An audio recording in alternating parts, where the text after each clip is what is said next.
So my name is Cindy Lopes-Bento. I'm an assistant professor of industrial economics and strategy here at Maastricht University since September 2015. So as such, I teach a series of different courses, and that's how I came to know WOOCLAP also. How I use it is in my lectures.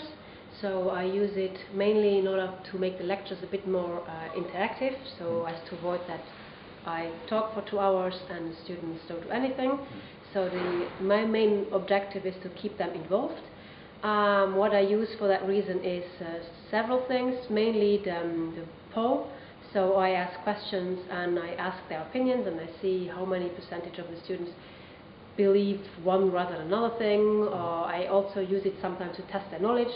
So I do little multiple choice questions, and then I have several answers and they have to choose which one is the correct one. I once used open-ended question where they could send comments, which was also nice, but that's limited if the group is not too high, otherwise it becomes a bit messy. But so mainly the voting tool and sometimes the open-ended questions. The advantages are mainly, I think, the attention of the students.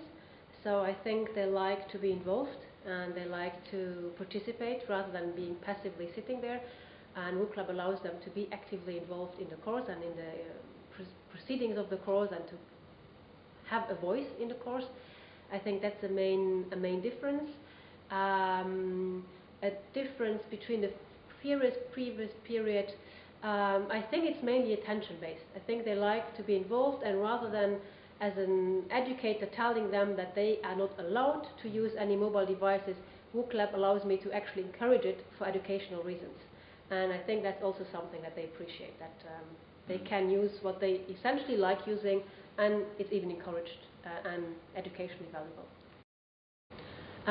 That depends on the duration of the lecture, of course. So typically I like to ask one at the very beginning as an icebreaker, often not related to the course content, and then on a regular basis per topic essentially, so that there's 1 or 2 questions per topic, and a bit spread throughout the entire lecture. So depending on whether it is 1, 2 or 3 hours, to regularly wake them up and regularly have them do something and raise their voice so that they remain active throughout the entire course.